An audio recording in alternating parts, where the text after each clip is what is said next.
साल था 1650, महीना फरवरी का, और जगह थी स्वीडन का एक जमा देने वाला बर्फीला महल। सुबह के 5 बजे उस कड़ाके की ठंड में एक महान विचारक अपनी आखिरी सांसें ले रहा था। अब ये कोई आम मौत नहीं थी, नहीं, ये तो एक बड़े रहस्य की शुरुआत थी। तो चलिए आज दुनिया के सबसे बड़े दार्शनिकों में से एक रेने देकार्त की इसी गुत्थी को सुलझाने की कोशिश करते हैं। जरा इन दो तस्वीरों को देखिए।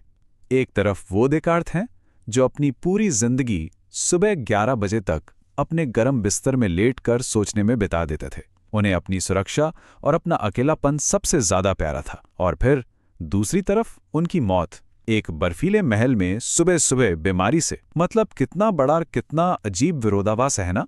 तो यहीं पर सबसे बड़ा सवाल खड़ा होता है। वो इंसान जिसने अपनी आंखों पर, अपने शरीर पर, अरे इस पूरी दुनिया के होने पर ही शक कर डाला था, वो अपनी सबसे सुरक्षित जगह छोड़कर मौत के इस बर्फीले सच के बीच खुद चलकर क्यों गया? आखिर क्यों? तो चलिए इस गुत्थी को सुलझाना शुरू करते हैं। कहानी का पहला हिस्सा है एक दार्शनिक का बर्फीला अंत। हम सीधे चलते हैं उस बर्फीले रहस्य में जो फरवरी 1650 में स्वीडन में उनकी मौत के साथ शुरू हुआ। देखिए, देकार्त कोई आम इंसान नहीं थे। वो बहुत ही ज्यादा सावधान रहते थे। जब उन्होंने देखा कि गैलीलियो को चर्च ने कैसी सजा दी, तो वो इतना डर गए थे कि सोचिए 20 सालों तक वो अपना असली पता और पहचान छिपाकर भागते रहे। उन्हें हर पल ये डर सताता था कि उनके विचारों के लिए कहीं उन्हें भी जेल में न डाल दिया जाए। तो सवाल यह है कि फिर ऐसा क्या हुआ कि वो अचानक एक जिद्दी स्वीडिश रानी के बुलावे पर इतनी दूर सीधे सीधे मौत के मुंह में चले गए? इस सवाल का जवाब पता है, उनकी मौत में नहीं बल्कि उनकी जिंदगी में छिपा है। तो चलिए थोड़ा समय में पीछे चलते हैं और देखते हैं कि जो सच की खोज थी, ये निश्चितता की खोज, ये शुरू कहां से हुई। एक तरह से ये उनके जासूस बनने की कहानी की शुरुआत है। देकार्त जब लाफ्लेश नाम के एक बहुत ही मशहूर स्कूल में पढ़ रहे थे ना, तो उन्होंने एक बड़ी अजीब बात पे गौर की। उन्होंने देखा कि इतिहास, दर्शन, विज्ञान, इन सब विषयों पर जितने भी बड़े बड़े विद्वान थे, सबके विचार एक दूसरे से बिल्कुल अलग थे। मतलब एक ही बात पर कोई कुछ कह रहा है तो कोई कुछ और। बस यहीं से उन्हें यकीन हो गया कि इन पुरानी किताबों पर तो भरोसा नहीं किया जा सकता। अब इतनी सारी अलग अलग बातों और असहमतियों के बीच उन्हें सिर्फ एक ही विषय में एक पक्का यकीन और सच्चाई दिखाई दी, और वो था गणित, मैथ्स। क्योंकि गणित में हर चीज को साबित किया जा सकता था। 2 और 2 हमेशा 4 होते हैं, इस पर कोई बहस हो ही नहीं सकती। बस यहीं से उनके मन में वो सवाल आया, क्या हम दुनिया की बाकी चीजों को समझने के लिए भी गणित जैसे पक्के और भरोसेमंद तरीकों का इस्तेमाल कर सकते हैं? और बस इसी एक सोच ने उनकी पूरी जिंदगी बदल दी। उन्होंने कानून की पढ़ाई तो पूरी की, लेकिन वकील नहीं बने। क्यों? क्योंकि वो भी तो सिर्फ बहसबाजी का काम था। इसके बजाय वो असली दुनिया की किताब को पढ़ने के लिए एक मिलिट्री इंजीनियर बनकर सेना में भर्ती हो गए। और फिर 1619 की एक रात उन्हें 3 अजीब सपने आए, जिसने उन्हें यकीन दिला दिया कि उनका असली मिशन दुनिया के सारे ज्ञान को एक साथ जोड़ना है। तो अब देकार्त के पास अपना मिशन तो था, लेकिन उन्हें औजारों की जरूरत थी। एक जासूस को जैसे औजार चाहिए होते हैं।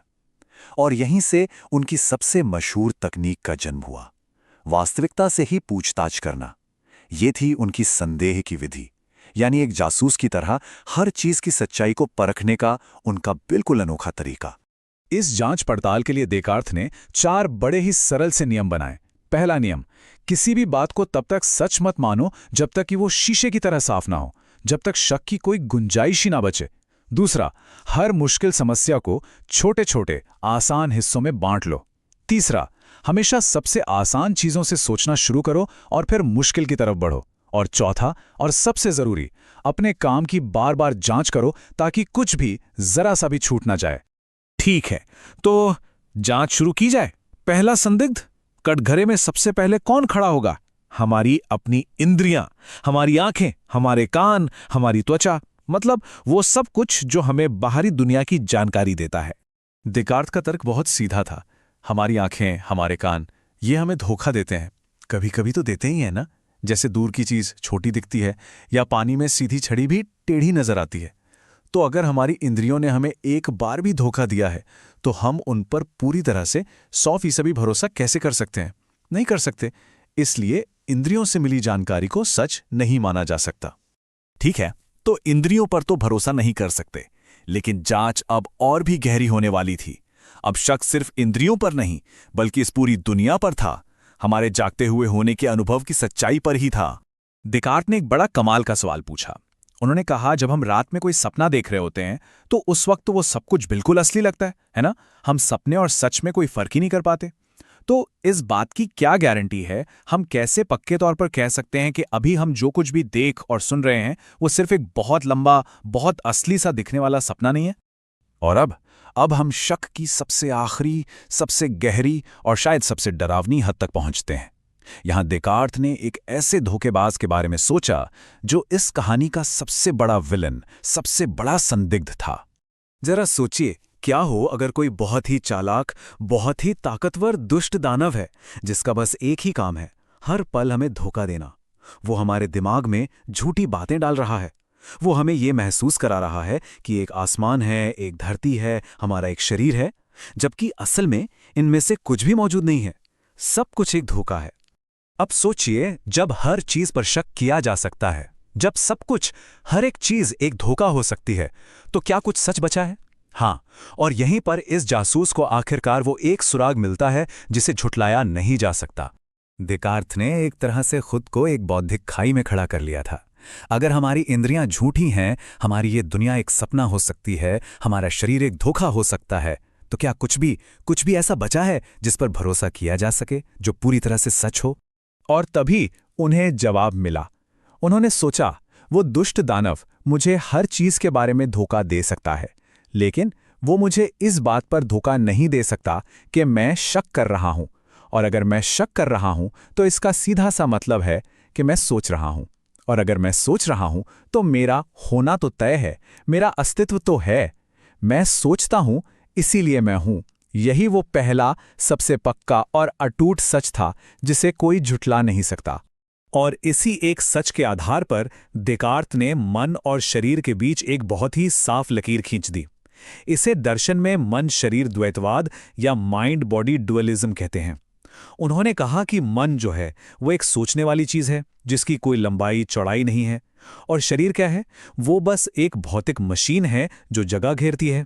मतलब उनके लिए ये दो बिल्कुल अलग अलग चीजें थीं, दो अलग अलग हकीकतें।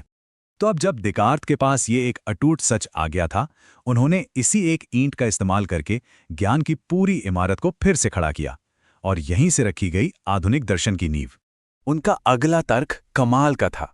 उन्होंने कहा, मैं एक अधूरा, अपूर्ण प्राणी हूं, लेकिन मेरे मन में एक पूर्ण प्राणी यानी ईश्वर का विचार है। अब ये विचार मुझसे तो आ नहीं सकता, क्योंकि एक अधूरी चीज एक पूरी चीज को जन्म नहीं दे सकती। इसका मतलब ये विचार एक असली पूर्ण ईश्वर ने ही मेरे मन में डाला होगा।